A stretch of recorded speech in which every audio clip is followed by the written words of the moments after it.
જય માડી જય માડી જય માડી. રાજમાન રાજેશ્વરી ભગવતી શ્રી મેલડીમાં મડ ખેડાના આદ્ય ઉપાસક પરમ પૂજ્ય જય માડીના જીવનના બારામાં વાતો કરતા આવ્યા છીએ. નવરાત્રિના નવલા નોરતા ચાલી રહ્યા છે.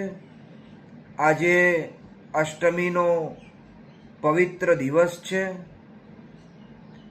પ્રથમમ શૈલપુત્રી ચ દ્વિતીયમ બ્રહ્મચારિણી તૃતીયમ ચંદ્રઘંટેતિ કુષ્માંડેતિ ચતુર્થકમ પંચમમ સ્કંદમાતેતિ ષષ્ઠમ કાત્યાયનીતિ ચ સપ્તમમ કાલરાત્રિ ચ મહાગૌરીતિ ચાષ્ટમમ નવમમ સિદ્ધિદાત્રી ચ નવદુર્ગા પ્રકીર્તિતા. નવે નવ દિવસ નવદુર્ગા માતાઓનું આપણે સૌ પૂજન અર્ચન કરતા રહેલા છીએ. આજના દિવસે સર્વસામાન્ય રીતે માણસ જ્યાં છે ત્યાં પોતાના વતનમાં પોતાના કુળદેવી પોતાના સ્થાપિત ઈષ્ટદેવ જ્યાં છે ત્યાં સૌ સાથે મળીને દેવીઓને માતાઓને કુળદેવીને નૈવેદ્ય અર્પણ કરતા હોય છે. આપણે સૌ નસીબદાર છીએ કે આપણે ભારત વર્ષની અંદર જન્મ લીધો છે. ભારતની આ ભૂમિ ઉપર પગ પગ દેવ દેવીઓના બેસણા રહેલા છે. મારે આજે આપ સમક્ષ એ વાત કરવી છે કે પરમ પૂજ્ય માડી ખેડાએ એમના જીવનકાળ દરમિયાન શક્તિની ઉપાસના, શિવની ઉપાસના, નવરાત્રિના તહેવારોની ઉજવણી, પ્રાચીન મહાન યજ્ઞો, જે તે વસ્તુ આપણે સમક્ષ એમણે મૂકી છે. જોતા સમજતા ખબર પડશે કે પરમ પૂજ્ય માડીનું જીવન કેટલું ઉચ્ચ અને કેટલું મહાન વ્યક્તિત્વ હતું. આજે આપ સમક્ષ મારે એ વાત કરવી છે કે પરમ પૂજ્ય માડી દ્વારા મેલડીમાં મડખેડા ખાતે નવે નવ દિવસ નવરાત્રિના નવચંડી યજ્ઞો અને મહાપ્રસાદનું આયોજન કરવામાં આવતું. હાલ પણ તેમના પુત્ર ચિરંજીવી શ્રી વિપુલભાઈના સાનિધ્યમાં આ પ્રવૃત્તિઓ ચાલુ જ છે. આપણે માના દર્શનનો, માના આશીર્વાદનો લાભ લઈએ તે ઈચ્છનીય છે.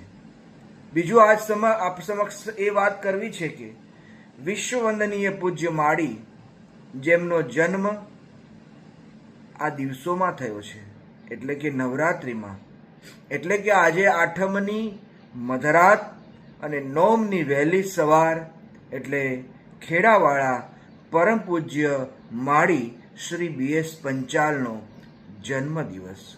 સાથે મળી મેરડીમાં સેવા પરિવાર ખેડા ઇન્ટરનેશનલ આજે વિશ્વ વિભૂતિને એમના જન્મ દિવસે શત શત નમન કરીએ છીએ, કૃતજ્ઞતાપૂર્વક પ્રણામ કરીએ છીએ.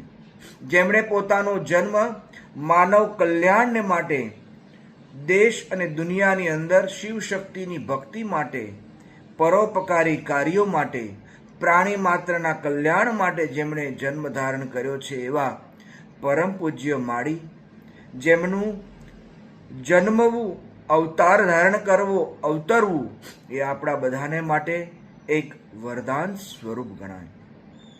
મારે આપને એ પણ કહેવું છે કે આ દિવસો દરમિયાન બે મહાપુરુષોના જન્મદિવસ ઉજવવામાં આવતા હોય છે.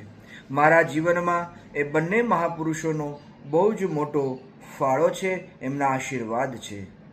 પૂજ્ય માડી અને ગઈકાલે આસો સુદ સાતમ જે આપણે ઉજવી, જે દિવસ વિશ્વની અંદર ખૂણે ખૂણે પથરાયેલો સ્વાધ્યાય પરિવારના પ્રણેતા એવા પરમ પૂજ્ય પાંડુરંગ શાસ્ત્રીજીનો પણ આસો સુદ સાતમના દિવસે જન્મ.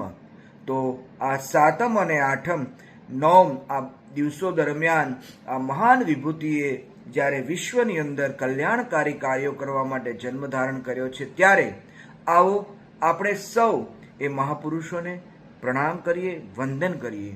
આપણે એ પણ જાણીએ છીએ કે માતાજીને નવરાત્રિ દરમિયાન નૈવેદ્ય આપતા હોય છે. પૂજ્ય માડી પોતાના પ્રવચન દરમિયાન એવું પણ બોલતા હતા કે આપણે માતાજીઓને ક્યાં સ્થાન આપીએ છીએ?